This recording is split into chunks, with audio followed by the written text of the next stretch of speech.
This is flash number 1 of 2 flashes. This is the Canon 270 EX2. It's what I call my fill flash. I often use it as a backup flash. It is TTL capable. For those of you who don't know what that means, it's through the lens. Great little flash. It's got tilt capability. Some of the capabilities of some of the larger flashes. The favorite feature of this one is this. It has a slave mode, which means that I can drive it using a remote transmitter. We'll get into those in a moment, but for now, let's move on to my second flash. Flash number 2. This is my baby. It's the Canon 430EX Mark II. As you can see, lots and lots of different capabilities here. One of the primary features of this flash that I love is not only will it angle up, but it will also angle sideways. This is very important for flash photography. It also has a slave mode and can be driven either with IR or with radio transmitters. It has many capabilities of some of its larger big brothers, but a very good price point. $270 at Best Buy. When you go to pick out a flash, if you can't afford 2, definitely get this one. You will not be disappointed. Okay, so those are flashes 1 and 2. Now, let's talk about something that you may be compelled to do at some point in your photography career. This is what you may be compelled to do. Now, this looks probably normal to most people, other than the lens is missing. I've put this on the camera body. This is one of the worst things that you can do with a flash. That's right, one of the worst things that you can do. Many of you have asked me, why don't I want to put a flash on the camera? Heck, most cameras even come with a built-in flash. Yes, but they do things like cause red eye. But even worse than that, they can flatten out the image so that the person looks almost like a wall with a nose. You definitely don't want that. So, if this isn't supposed to be on here, how do you make this flash? There are 2 different ways. There's an IR, an infrared sensor, that sits atop your camera, fires an infrared beam to any of your flashes, allows them to go flash. The biggest problem with those is that they're very sensitive to sunlight. If you get them into bright light, they often don't work. Plus, you can't put them inside of housings of any kind because the light can't penetrate.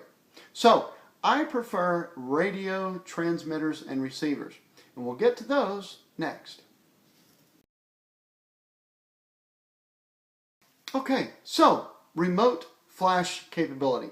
Remember I said earlier that you don't want to put your flash on top of your camera. And there's a really good reason for that.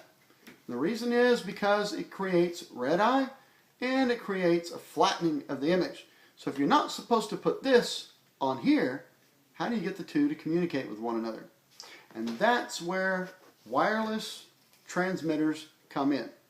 There are 2 different kinds. One is an infrared transmitter. Those often fail in bright sunlight and they cannot be enclosed. They require line of sight. So if the camera can't see the flash can't see the camera, neither one will operate. Radio transmission is very different. They will work when enclosed. They'll even work around corners. They often have a much greater distance than an infrared, and they work in bright light. So, they're very simple to use. All you have to do is take your transmitter, pop it on top of your camera in the same way that you would a flash. Take your flash, take the receiver side, put your flash on the receiver, and now, when your camera shutter release is pressed, your flash goes flash.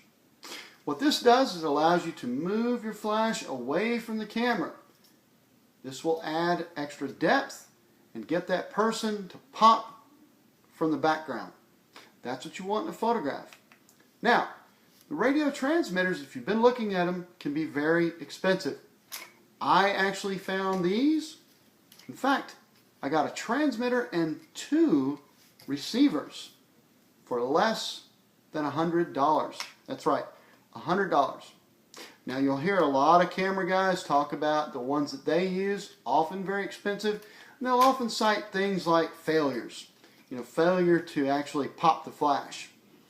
I've been using these for over a year. I've never once had a flash failure due to one of these not operating properly. That's right. So I got the transmitter, 2 receivers for less than $100. Now what are they? They are ProMaster transmitters and receivers. Less than $100. They'll come 3 to a package. You'll get the transmitter and 2 receivers, $100. Picked them up at the camera store about a year ago. They've been absolutely phenomenal. You simply cannot go wrong. One of the other reasons that I use it, obviously I'm not going to hold my flash out all the time. No, usually I'm going to put it in something like this. An umbrella. This is a studio umbrella. This is a cold shoe. I simply take my receiver, pop my flash into my receiver, and now I can mount my receiver to the top of the umbrella like that. And I can actually use that for portrait photography. And that's what I do very, very often.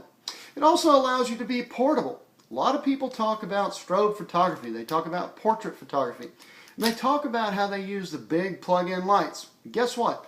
You can do exactly the same type of portrait photography that they do with their very expensive lights with just 2 flashes. This being your primary flash, this being your fill. You've got 2 receivers. That's all you need. That's all I've ever used. That's all I plan to use. Take a look at my website. You'll see some of the photos that I've created with exactly this setup. Okay, so there is my radio flash transmitters. Next we're going to talk about just some of the little ancillary accessories that I have and my tripod. Alright, so let's talk a little bit about your tripod. The tripod is probably one of the single most important pieces of equipment that you will own. The tripod is important, especially if you plan on doing anything like HDR or portrait photography. You're going to need a tripod. My rule of thumb is spend as much as you possibly can on a tripod without breaking the bank. Some people have even spent more on their tripod than they did their camera. I am in fact one of those people. I spent about $250 on my tripod, never looked back. I will tell you, however, that prior to spending $250 on my tripod, I spent $30, I spent $60, I spent $100. Each one of those tripods were progressively better, but not good enough. Any sort of shake or instability in your camera will cause fuzzy and blurry images. That is the worst thing that you could do, unless you're trying to produce some sort of artsy-tartsy photo. Normally, it's a very bad thing. So, that's the tripod. Buy the best one that you can. Don't scrimp on it. You'll be sorry if you do. Alright, so let's now talk about a photography umbrella. This is what a photography umbrella looks like. You'll notice that there's an umbrella. It has a pivot stand right here and it's sitting on a tripod. That little guy right there cost me about $100 altogether. I have 2 of those. So about $200, and I've got a full photography studio that's portable. I love it. Very inexpensive. Very, very useful. If you don't have these and you're planning on doing professional photography, you're going to need them. Make sure that you get them. You don't have to spend a fortune. The tripod doesn't have to be as good as the one that you use your camera for, but you want to make sure it doesn't fall over easily either.